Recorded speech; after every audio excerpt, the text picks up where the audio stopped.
So here I am in West Virginia. It's absolutely beautiful in West Virginia. It's just tons of tree cover. Thick, thick, dense trees. Those are cedars, which are rare because all I've been seeing is deciduous.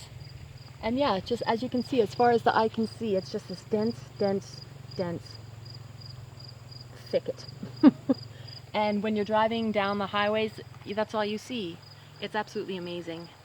What I found about the difference between central US states and the eastern side is that the east is far more dense.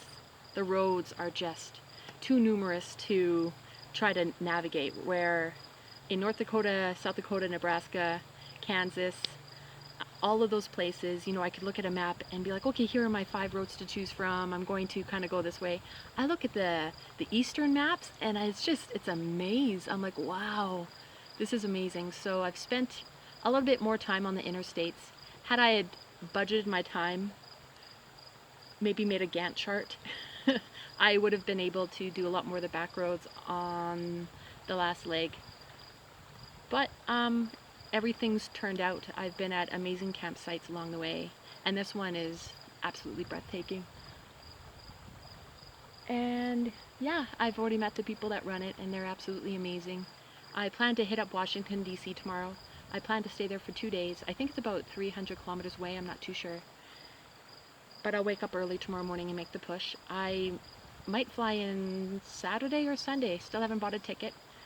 I'm having to realize or come to the understanding that I'm going to have to leave some things behind.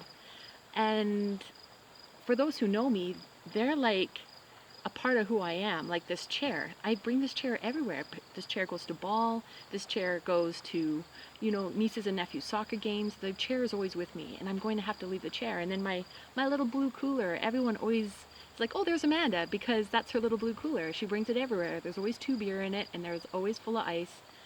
And I might have to leave that behind too. And it's just these little things that you put attachment to that you're like, oh no.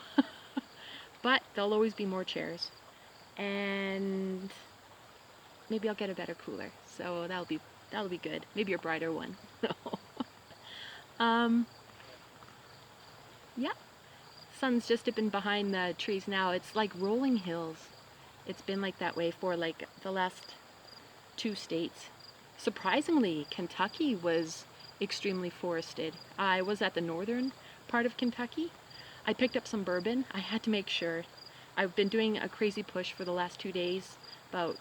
Yesterday was more driving off the interstates, and that really slowed me down, again, because of you were constantly having to reorientate yourself with the roads because they're not as long or clear or concise. So, but I was able to stop off, picked up 2 beautiful bottles of bourbon that we don't get back at home, and yeah, and being that I do have to take a flight home and not my vehicle, I'm having to actually leave a lot of stuff here, like again the chair and the cooler and my clothes and all that stuff, so I'm unable to take a lot of stuff back, but I'll do my best. And I'm thinking I'll maybe stop off at Walmart, see if they have a duffel bag or something I'm definitely taking my bag back though, because I do love that bag, and my sleeping bag. Like, these are things that I am not willing to part with. They're brand new purchases, and this hat. But everything else does need to be replaced, so I've had it for way too long. But that's it, you know, you've had something for 10 years and you don't want to leave it alone, but you do, so that's just it. But yeah, that's what the stream looks like behind me. That's where I'll be swimming in a few seconds. And then maybe if I tilt it up and lift it up, you can see up there. It's really beautiful. But I'm terribly long-winded, so I'm gonna say goodbye, and tomorrow we're gonna be sitting on Lincoln's lap asking him some questions. Okay, so have a good night, guys. Bye.